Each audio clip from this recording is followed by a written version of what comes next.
अध्याय 5 कर्मयोग, कृष्ण भावना भावित कर्म। अर्जुन ने कहा, हे कृष्ण, पहले आप मुझसे कर्म त्यागने के लिए कहते हैं और फिर भक्तिपूर्वक कर्म करने का आदेश देते हैं। क्या आप कृपा करके निश्चित रूप से बताएंगे कि इन दोनों में से कौन अधिक लाभप्रद है? श्री भगवान ने उत्तर दिया, मुक्ति के लिए तो कर्म का परित्याग तथा भक्तिमय कर्म दोनों ही उत्तम है, किंतु इन दोनों में से कर्म के परित्याग से भक्ति युक्त कर्म श्रेष्ठ है। जो पुरुष न तो कर्म फलों से घृणा करता है और न कर्म फल की इच्छा करता है, वो नित्य सन्यासी जाना जाता है। हे महाबाहु अर्जुन, ऐसा मनुष्य समस्त द्वंद्वों से रहित होकर भवबंधन को पार कर पूर्णतः मुक्त हो जाता है। अज्ञानी ही भक्ति को भौतिक जगत के सांख्य से भिन्न कहते हैं। जो वस्तुतः ज्ञानी है वे कहते हैं कि जो इनमें से किसी भी एक मार्ग का भली भांति अनुसरण करता है वह दोनों के फल प्राप्त कर लेता है। जो यह जानता है कि सांख्य द्वारा प्राप्त स्थान भक्ति द्वारा भी प्राप्त किया जा सकता है और जो इस तरह सांख्य योग तथा भक्ति योग को एक समान देखता है, वही वस्तुओं को यथार्थ रूप में देखता है। भक्ति में लगे बिना केवल समस्त कर्मों का परित्याग करने से कोई सुखी नहीं बन सकता, परंतु भक्ति में लगा हुआ विचारवान व्यक्ति शीघ्र ही परमेश्वर को प्राप्त कर लेता है। जो भक्ति भाव से कर्म करता है, जो विशुद्ध आत्मा है और अपने मन तथा इंद्रियों को वश में रखता है, वो सबों को प्रिय होता है और सभी लोग उसे प्रिय होते हैं। ऐसा व्यक्ति कर्म करता हुआ भी कभी नहीं बचता। दिव्य भावनामृत युक्त पुरुष देखते, सुनते, स्पर्श करते, सूंघते, खाते, चलते फिरते, सोते तथा श्वास लेते हुए भी अपने अंतर में सदैव यही जानता रहता है कि वास्तव में वह कुछ भी नहीं करता। बोलते, त्यागते, ग्रहण करते या आंखें खोलते बंद करते हुए भी वह यह जानता रहता है कि भौतिक इंद्रियां अपने अपने विषयों में प्रवृत्त हैं और वह इन सबसे पृथक है। जो व्यक्ति कर्म फलों को परमेश्वर को समर्पित करके आसक्ति रहित होकर अपना कर्म करता है, वह पाप कर्मों से उसी प्रकार अप्रभावित रहता है जिस प्रकार कमल पत्र जल से अस्पर्श रहता है।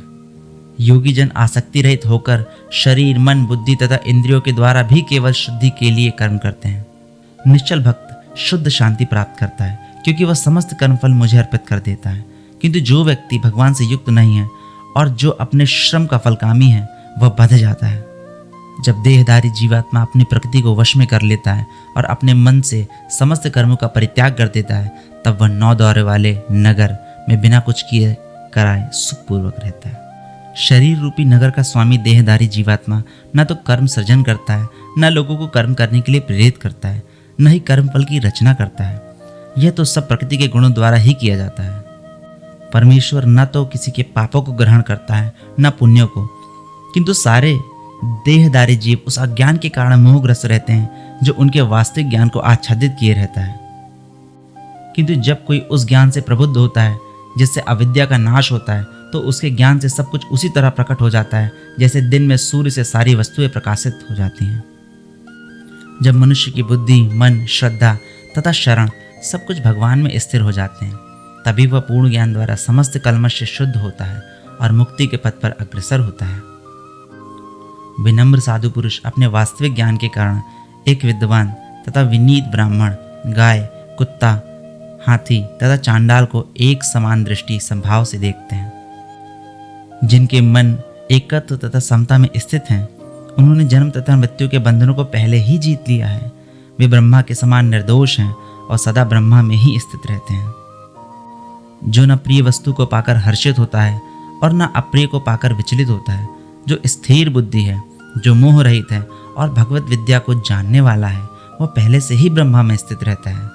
ऐसा मुक्त पुरुष भौतिक इंद्रिय सुख की ओर आकृष्ट नहीं होता, अपितु सदैव समाधि में रहकर अपने अंतर में आनंद का अनुभव करता है। इस प्रकार स्वरूप सिद्ध व्यक्ति पर ब्रह्मा में एकाग्रचित्त होने के कारण असीम सुख भोगता है। बुद्धिमान मनुष्य दुख के कारणों में भाग नहीं लेता जो कि भौतिक इंद्रियों के संसर्ग से उत्पन्न होते हैं। हे कुंती पुत्र, ऐसे भोगों का आदि तथा अंत होता है, अतः चतुर व्यक्ति उनमें आनंद नहीं लेता। यदि इस शरीर को त्यागने से पूर्व कोई मनुष्य इंद्रियों के वेगों को सहन करने तथा इच्छा एवं क्रोध के वेग को रोकने में समर्थ होता है, तो वह इस संसार में सुखी रह सकता है। जो अंतःकरण में सुख का अनुभव करता है, जो कर्मठ है और अंतःकरण में ही रमण करता है तथा जिसका लक्ष्य अंतर्मुखी होता है, वो सचमुच पूर्ण योगी है। वह परब्रह्मा में मुक्ति पाता है और अंतोदगत्वा ब्रह्मा को प्राप्त होता है। जो लोग संशय से उत्पन्न होने वाले द्वैत से परे हैं जिनके मन आत्म साक्षात्कार में रत हैं, जो समस्त जीवों का कल्याण कार्य करने में सदैव व्यस्त हैं और जो समस्त पापों से रहित हैं, वे मुक्ति को प्राप्त होते हैं।